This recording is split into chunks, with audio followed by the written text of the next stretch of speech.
देश में 44 दिनों बाद कोरोना संक्रमण के सबसे कम नए मामले सामने आए। 20 करोड़ से अधिक टीके लगाने वाला अमेरिका के बाद दूसरा देश बना भारत।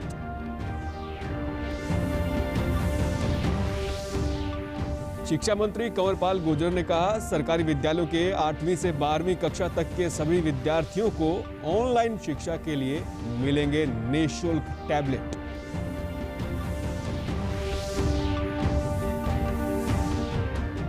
केंद्रीय शिक्षा मंत्री ने कहा, मिड डे मील योजना के तहत सभी पात्र बच्चों को प्रत्यक्ष लाभ हस्तांतरण के जरिए मिलेगी वित्तीय सहायता।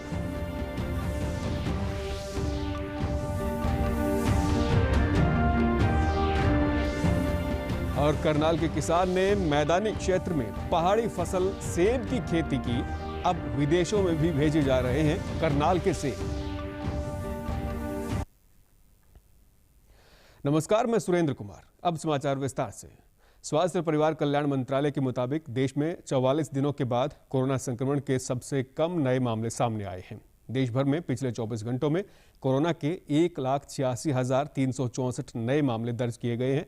वहीं 2,59,000 से अधिक मरीज उपचार करवाकर स्वस्थ हुए हैं। देश भर में 20 करोड़ 57 लाख से ज्यादा अधिक टीके लगाए जा चुके हैं। 20 करोड़ से अधिक टीके लगाने वाला भारत अमेरिका के बाद दूसरा देश बन गया है। टीकाकरण अभियान के कल 132वें दिन 26,58,000 से अधिक टीके लगाए गए। दूसरी तरफ प्रदेश में कोरोना संक्रमण के सक्रिय मामलों की संख्या घटकर लगभग 28,000 और कोरोना संक्रमण से स्वस्थ होने वालों की कुल संख्या बढ़कर 7,13,000 से अधिक हो गई है। रिकवरी दर भी बढ़कर 95.18% तक जा पहुंची है। प्रदेश में अब तक लगभग 55,38,000 से अधिक व्यक्तियों का टीकाकरण हो चुका है। प्रदेश के शिक्षा मंत्री कंवरपाल गुर्जर ने कहा है कि राज्य में सरकारी विद्यालयों में पढ़ने वाले 8वीं से 12वीं कक्षा तक के सभी विद्यार्थियों को निःशुल्क टैबलेट दिए जाएंगे। आज एक प्रेस वार्ता में उन्होंने कहा कि ऑनलाइन शिक्षा प्रणाली में अन्य राज्यों के मुकाबले हमारा राज्य अग्रिम भूमिका निभा रहा है। इसके तहत लगभग 8 लाख विद्यार्थियों को ऑनलाइन शिक्षा के लिए निःशुल्क टैबलेट दिए जाएंगे और ऐसा करने वाला हरियाणा देश का पहला राज्य होगा। ने लिया कि जो 8वीं से लेकर 12वीं तक के बच्चे हैं सारे के सारे गवर्नमेंट स्कूल में उन सबको हम टैबलेट देने वाले हैं। और वो टैबलेट का जो देने का था वो हमारा सैंक्शन हो गया। अभी 3 दिन पहले माननीय मुख्यमंत्री जी ने फाइल उसको अनुमति दे दी। और आप सबके माध्यम से मैं कहना चाहता हूँ कि जल्दी ही हम वो टैबलेट भी बच्चों को दे देंगे ताकि वो अच्छी तरीके से शिक्षा ग्रहण कर सकें। शिक्षा मंत्री ने कहा कि केंद्र के निर्णय के अनुसार ही 12वीं की परीक्षा करवाई जाएगी। उन्होंने कहा कि पिछले दिनों इस संबंध में हुई केंद्रीय मंत्रियों की बैठक के बाद परीक्षा के 20 जून के आसपास शुरू होने की उम्मीद है। कोरोना संक्रमण को देखते हुए परीक्षा के समय और पैटर्न के बारे में भी केंद्र के आदेश के अनुसार ही फैसला लिया जाएगा। उन्होंने चॉइस दी, उसमें से सेकंड चॉइस हमने चुनी थी। और हमने अपना सुझाव जो रखा था वो ये था कि हम पेपर लेने के लिए तैयार हैं। और जो 1 जून का हमारा पहले हमने निश्चित किया था 1 जून से पेपर लेंगे, लेकिन क्योंकि कोरोना की वजह से जिस प्रकार की परिस्थितियां बनी तो उस प्रकार से संभव नहीं है। लेकिन अब भी हम तैयार हैं, अगर 20 या 21 जून से अगर सरकार हमें आदेश देगी तो हम वो पेपर लेने के लिए अब भी तैयार हैं। जहाँ तक टाइम की बात थी तो कुछ प्रदेशों का सुझाव था कि पेपर का टाइम जो है वो आधा कर देना चाहिए, 90 मिनट का कर देना चाहिए। हमने ये कहा कि हम 3 घंटे का पेपर ले सकते हैं, कोई इसमें प्रॉब्लम नहीं है। वैसे जो आदेश आप करोगे वही करेंगे हम। प्रदेश सरकार ने कोरोना संक्रमण के मद्देनजर सभी सरकारी और निजी विद्यालयों में 15 जून तक ग्रीष्म अवकाश बढ़ाने का निर्णय लिया है। इससे पहले कोरोना के फैलाव को रोकने के लिए 31 मई तक गर्मियों की छुट्टियों की घोषणा कर विद्यालयों को बंद कर दिया गया था। शिक्षा विभाग द्वारा जारी विज्ञप्ति के अनुसार विद्यालय के मुखिया द्वारा तैयार रोस्टर के तहत ही 1 जून से 50% शिक्षक और स्कूल स्टाफ को विद्यालय में आने की अनुमति दी गई है। विद्यालय का समय सुबह 9 बजे से 12 बजे तक रहेगा। इस दौरान शिक्षकों और स्टाफ द्वारा विद्यालयों के अनिवार्य शैक्षणिक और प्रशासनिक कार्य, विद्यार्थियों के दाखिले संबंधी औपचारिकताएं पूर्ण करना और पारस्परिक आदान प्रदान से पाठ्य पुस्तकों का वितरण करना आदि किए जाएंगे। मिड डे मील योजना के तहत सभी पात्र बच्चों को प्रत्यक्ष लाभ हस्तांतरण यानी डीबीटी के जरिए वित्तीय सहायता दी जाएगी। इस योजना को केंद्रीय शिक्षा मंत्री रमेश पोखरियाल निशंक ने मंजूरी दे दी है। ये केंद्र सरकार की प्रधानमंत्री गरीब कल्याण अन्न योजना के तहत करीब 80 करोड़ लाभार्थियों को प्रति व्यक्ति प्रति माह 5 किलोग्राम की दर से निःशुल्क खाद्यान्न वितरण की घोषणा के अलावा है। ये निर्णय बच्चों के पोषण सत्र को सुरक्षित रखने और चुनौतीपूर्ण महामारी के समय में उनके प्रतिरक्षण को बनाए रखने में मदद करेगा। केंद्र सरकार इस उद्देश्य के लिए राज्य सरकारों और केंद्र शासित प्रदेशों को लगभग 1200 करोड़ रुपए की राशि अतिरिक्त प्रदान कर चुकी है। इससे प्रदेश भर के 11.20 लाख सरकारी और सरकारी सहायता प्राप्त स्कूलों में पहली से 8वीं कक्षा में पढ़ने वाले करीब 11.8 करोड़ बच्चे लाभान्वित होंगे। करनाल के किसान ने अपनी मेहनत और वैज्ञानिक सोच से मैदानी क्षेत्र में पहाड़ी फसल सेब की खेती का कारनामा करके दिखाया है। ये दूसरा साल है जब सेब के पेड़ पर फल आया है। उसने अपने बाग में बादाम भी उगाए हैं। किसान नरेंद्र चौहान ने बताया कि उसने 5 साल पहले पालमपुर विश्वविद्यालय से अन्ना डोर सेट गोल्डन एप्पल की इस किस्म को लाकर करनाल के अपने 1.5 एकड़ बाग में उगाया। सेब की ये किस्म 50 डिग्री तापमान तक पक जाती है। उन्होंने अन्य किसानों से भी फसल विविधीकरण के तहत बागवानी करने का संदेश देते हुए कहा कि यहाँ से सेब के पौधों को गुजरात, ओडिशा, महाराष्ट्र, कर्नाटक के अलावा दूसरे देशों के किसान श्रीलंका, अफगानिस्तान, नेपाल तक लेकर गए हैं। यहाँ भी किसान आकर उनसे सलाह लेते हैं कि किस तरीके से सेब की खेती मैदानी इलाकों में की जा सकती है।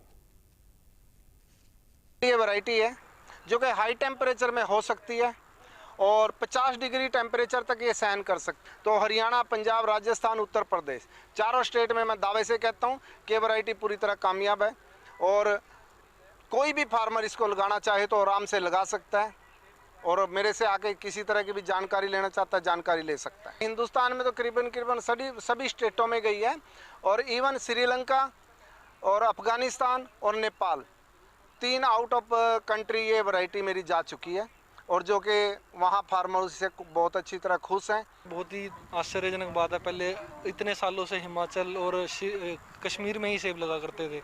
हमने यहाँ पे हरियाणा अपने निचले एरिया में कभी नहीं देखा था फ्रूट्स को। तब ये फ्रूट यहाँ पर भी अवेलेबल है। बड़े अच्छे से फ्रूटिंग हो सकती है। कोई भी फार्मर जो है हमारे यहाँ पे आजकल के फार्मर जो हैं जीरी और गेहूँ में ही उलझे रह गए हैं, लेकिन अगर बागवानी की तरफ जाना चाहें तो अच्छा प्रॉफिट वो बागवानी से भी ले सकते हैं। मैं यहाँ से एप्पल गार्डन देखने आया हूँ तो मुझे गार्डन यहाँ एप्पल का गार्डन देख के बहुत अच्छा लगा। मैं बहुत एक्साइटेड हुआ देख के। तो जैसे इन्होंने बताया भी पहले ग्रीन एप्पल आता है तो कुछ समय बाद इसके ऊपर ये रेडनेस आएगी। ये देखो आपको मैं सेब दिखा रहा हूँ, इसके ऊपर रेडनेस आएगी। तो मुझे बहुत ही अच्छा लगा ये मैंने लाइफ में पहली बार देखा। प्रदेश के अंबाला जिले के महेश नगर थाना के कर्मियों ने मानवता की मिसाल पेश की है। इन कर्मियों ने थाने के अंदर पहुंचे एक मंदबुद्धि व्यक्ति के बाल कटवाए, नहलाया और उसे नए कपड़े पहनाए। उन्होंने उसकी समुचित देखभाल के लिए उसे रैन बसेरा भिजवाया। अंबाला के पुलिस अधीक्षक हामिद अख्तर ने हेड कांस्टेबल सतबीर सिंह व कांस्टेबल ओमपाल को उनके सराहनीय कार्य के लिए प्रशंसा पत्र देकर सम्मानित भी किया है। अंबाला थाने के एसएचओ इंस्पेक्टर अजैब सिंह ने बताया कि हरियाणा पुलिस के ध्येय सेवा सुरक्षा सहयोग को सार्थक करते हुए उनके साथ काम करने वाले सभी कर्मी निष्ठा से कार्य करते हैं। वे अब तक 32 बार रक्तदान भी कर चुके हैं। टीम हमारे उच्च अधिकारियों के दिशा निर्देश अनुसार पूरी डेडिकेटेड रहती है कि किसी भी असहाय को या किसी को कोई सेवा करनी है। इसी तरह एक रूटीन में सेवा करने के दौरान एक मंदबुद्धि व्यक्ति मिला जिसके कपड़े काफ़ी फटे थे, मैले थे और नाखून काफ़ी बड़े हुए थे, बाल काफ़ी बड़े हुए थे उसके। तो उसको हमारी टीम ने बार्बर से उसकी कटिंग कराई। कटिंग कराने के बाद उसके नाखूनों को काटा, उसको दूसरे कपड़े लान करके हमारी टीम ने पहनाए और उसको चाय पानी पूछ करके अच्छे तरीके से उसको सहयोग किया। हेड कांस्टेबल सुखबीर सिंह और कांस्टेबल ओमपाल ने बताया कि वे रात को लावारिस घूमने वाले व्यक्तियों को सुरक्षित स्थान पर पहुंचाकर भोजन करवाते हैं। उन्हें डर था कि कहीं ये व्यक्ति गंदगी के कारण किसी बीमारी या कोरोना से संक्रमित ना हो जाए, इसीलिए उसकी मदद कर उसे रैन बसेरा में भिजवाया है। ये यहीं घूम रहे, हमारे थाने के बाहर ही घूम रहे थे। उसके बाद मैंने इसको यहाँ थाने में ले आया। थाने में ले आने के बाद इसके बाल बुल सोचा कोरोना के उसमें ना भाई ये मर जाएगा बीमारी के कारण। मैंने सोचा भाई इसको ठीक नहीं है, ऐसे बाहर घूम रहा, इसकी सहायता की जाए। फिर मैंने यहाँ थाने में लाकर उनको गर्म पानी नवाया, उनकी सारी शेविंग कराई थी। फिर उसके बाद उसको कपड़े बनाए। तो साहब भी महीने में 1-2 बार मीटिंग लेते रहते हैं जी। इसके बारे में बताते हैं कि निशाई व्यक्ति की सहायता करनी है जी। और जैसे कोई रात को लवारिश घूम रहा है तो उसको उसकी सुरक्षित जगह पर पहुंचाते हैं जी। उसको खाना दाना दिलाते हैं जी। उसको जो उसकी सहायता का सामान होता है वो देते हैं जी। डीडी न्यूज़ हरियाणा पर देश और प्रदेश से जुड़ी खबरों को विस्तार से जानने के लिए आप हमारे साथ फेसबुक, ट्विटर और यूट्यूब के माध्यम से भी जुड़ सकते हैं। हमसे जुड़ने के लिए आप हमारे सोशल मीडिया हैंडल को भी फॉलो कर सकते हैं। अब आप अपने मोबाइल फ़ोन से QR कोड स्कैन कर हमारे यूट्यूब चैनल पर सीधे पहुंच सकते हैं। फरीदाबाद के सरकारी अस्पताल में पोस्ट कोविड केयर सेंटर उमंग में लोगों का इलाज शुरू कर दिया गया है। डिप्टी सिविल सर्जन ने बताया कि सरकार और स्वास्थ्य विभाग द्वारा उमंग OPD खासकर उन लोगों के लिए शुरू की गई है जो लोग कोरोना संक्रमण से ठीक हो गए हैं लेकिन उन्हें मानसिक तनाव बना हुआ है। ऐसे मरीजों की काउंसलिंग करके उनका मनोबल बढ़ाने की कोशिश की जा रही है। उन्होंने यहाँ अच्छी डाइट और योग सहित जरूरी सुझाव दिए जा रहे हैं। कि इस बार जो कोरोना हुआ तो बहुत ही ट्रेजेडी टाइप की हो भी रही है, तो लोग इतने डरे हुए हैं कि उनको काउंसलिंग की सख्त ज़रूरत है। घर में एक होम आइसोलेशन में रहते हैं पॉजिटिव केसेस, तो उनमें बहुत स्ट्रेस, एंजाइटी और मानसिक तनाव में रह रहे हैं कि पता नहीं क्या होगा, आज सही है कल क्या होने वाला है। तो उनको हमारे एक उमंग OPD की जो ठीक होकर आ जाते हैं, तो हमने एक उमंग OPD बनाई हुई है जिसमें कि लोगों में उत्साह और उमंग का माहौल बना रहे, अच्छे से वहाँ काउंसलिंग की जाती है। जो कोरोना से ठीक होकर मरीज आ रहे हैं उनको OPD के ज़रिए सभी सलाह दी जाती है। मानसिक तनाव ना करें, योगा करें, एक्सरसाइज करें, चाहे हर तरह से वो दी जाती है। उमंग सेंटर पर आई महिला ने बताया कि उसे 19 अप्रैल को कोरोना हुआ था, लेकिन ठीक होने के बाद कमजोरी और आंखों में तकलीफ हो रही थी। यहाँ चिकित्सकों ने उसे विस्तार से समझाया और अच्छी डाइट, योग की सलाह दी। चिकित्सकों के समझाने के बाद मानसिक तनाव भी कम हुआ है। 19 अप्रैल को पता चला था कि मुझे कोविड हुआ है। अब मैं ठीक थी, बट अब मुझे 2-3 दिन से वीकनेस महसूस हो रही है। थोड़ी आइज़ में प्रॉब्लम हो रही थी और मतलब घबराहट हो रही थी, चक्कर आ रहे थे, तो इसलिए इनके बारे में पढ़ा तो आज हम यहाँ दवाई लेने आए हैं। इस तरीके से समझाया गया, उन्होंने मुझे बताया मुझे योगा करना है, डाइट अच्छी लेनी है, बाकी मेडिसिन दी है। उन्होंने अच्छी तरीके से बताया कि इतने दिन तक आपको 15 दिन तक ये सब करना है, फिर बताना है कि आपको कैसा फील हो रहा है। महिला एवं बाल विकास राज्य मंत्री कमलेश ढांडा ने कहा है कि कोरोना महामारी के दौरान अग्रिम मोर्चे पर अपनी जिम्मेदारी का निर्वहन कर रही प्रदेश भर की आंगनबाड़ी कार्यकर्ताओं और सहायिकाओं को एक्स ग्रेसिया के तहत 20 लाख रुपए कवर के दायरे में लाया गया है। उन्होंने बताया कि मुख्यमंत्री मनोहर लाल ने महिला एवं बाल विकास विभाग के इस प्रस्ताव को मंजूरी प्रदान कर दी है, जिससे फ्रंटलाइन वर्कर के तौर पर यदि किसी आंगनबाड़ी कार्यकर्ता अथवा सहायिका की जान चली जाती है तो उसे उनके परिजनों को 20 लाख रुपए की सहायता राशि दी जाएगी। पहले ये राशि 10 लाख रुपए थी। मुख्यमंत्री मनोहर लाल ने कहा है कि प्रदेश सरकार नागरिकों को पारदर्शी व उत्तरदायी शासन प्रदान करने के लिए प्रतिबद्ध है। इसी उद्देश्य के लिए राज्य सरकार ने महत्वाकांक्षी योजना परिवार पहचान पत्र की शुरुआत की थी, ताकि पात्र लाभार्थियों को सरकारी सेवाओं, योजनाओं का लाभ तेजी से सुनिश्चित किया जा सके। मुख्यमंत्री वीडियो कॉन्फ्रेंसिंग के जरिए अतिरिक्त उपायुक्तों एवं अन्य वरिष्ठ अधिकारियों के साथ PPP की समीक्षा बैठक की अध्यक्षता कर रहे थे। उन्होंने कहा कि सभी संबंधित अधिकारी PPP के लिए आवश्यक सत्यापन प्रक्रिया को पूरा करने के लिए सक्रियता से कार्य करें। उन्होंने कहा कि PPP वेब आधारित प्रणाली है, अब इस प्रणाली को मोबाइल एप्लीकेशन आधारित बनाने की योजना बनाई जा रही है, ताकि रियल टाइम डेटा अपडेशन न्यूनतम समय में और आसान तरीके से हो सके। मुख्यमंत्री मनोहर लाल ने सरस्वती नदी में छोड़े जाने वाले सभी नालों के निकासी बिंदु पर STP लगाने और आदि बद्री में बनने वाले डैम पर बिजली संयंत्र स्थापित करने की दिशा में काम करने के निर्देश दिए हैं।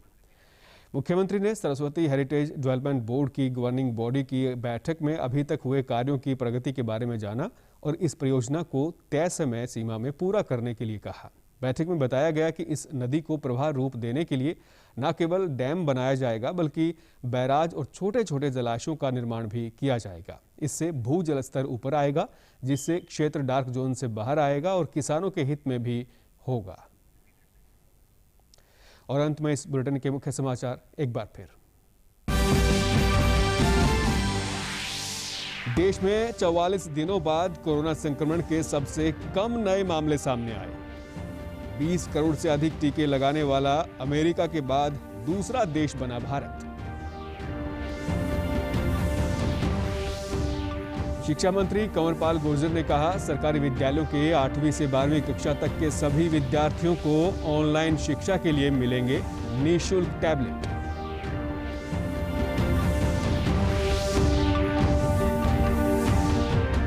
केंद्रीय शिक्षा मंत्री ने कहा, मिड डे मील योजना के तहत सभी पात्र बच्चों को प्रत्यक्ष लाभ हस्तांतरण के जरिए मिलेगी वित्तीय सहायता।